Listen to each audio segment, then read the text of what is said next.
This presentation opens by framing the central question: who should rule between government and markets, and how do regulation and free markets interact in practice?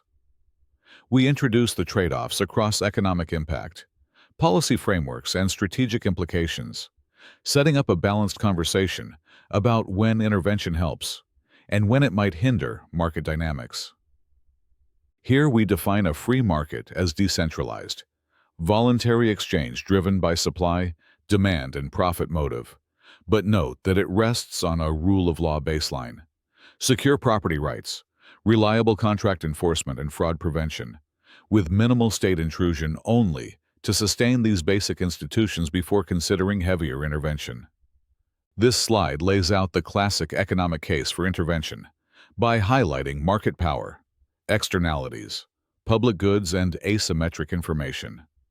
Each failure can produce inefficient outcomes, and policy tools like antitrust, pollution taxes, or disclosure rules are justified to prevent Pareto inefficient results and protect public welfare. To make those abstract failures concrete, we walk through examples. Monopolistic tech platforms reduce choice and innovation. Carbon emissions create damaging externalities. Pandemic PPE shortages show supply breakdowns. And subprime mis-selling demonstrates information problems. Each case points to targeted remedies and the limits of pure market responses. Regulation can also be constructive, serving as a market-enabling foundation.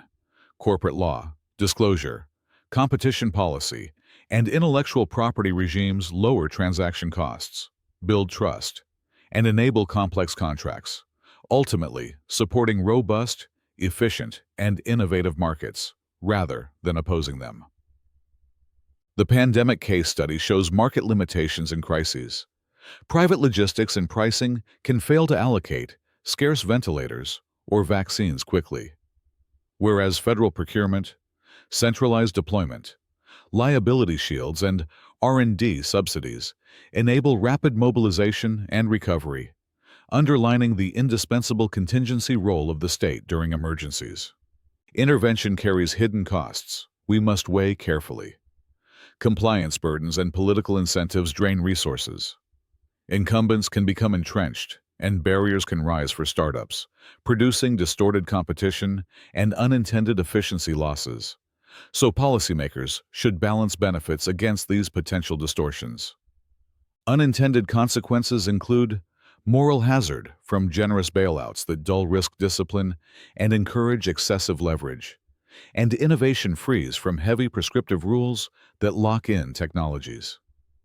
Both outcomes underscore the need for calibrated policies that protect stability without stifling progress.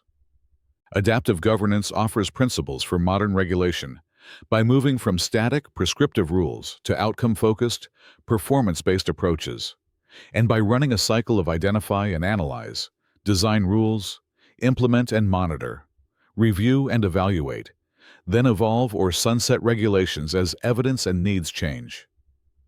Decentralized policy labs recommend assigning intervention to the lowest competent level and using pilot programs to gather evidence, with comparative case studies like state labor laws or carbon schemes informing national choices. This pragmatic approach reveals what works, fosters learning, and reduces the risk of costly nationwide failures. Strategic adaptation means anticipating and preparing for regulatory shifts by monitoring failure signals, engaging in rulemaking, diversifying supply chains, and modeling scenarios, then reframing regulation from an external nuisance to an integrated design parameter that aligns corporate strategy with evolving governance realities. We close by weighing efficient markets against the referee role of regulation. Markets excel at allocation and innovation, while regulation ensures fairness, stability, and public goods. The right path requires ongoing scrutiny, rigorous impact evaluation, and adaptive policy adjustments in a continuous, iterative debate.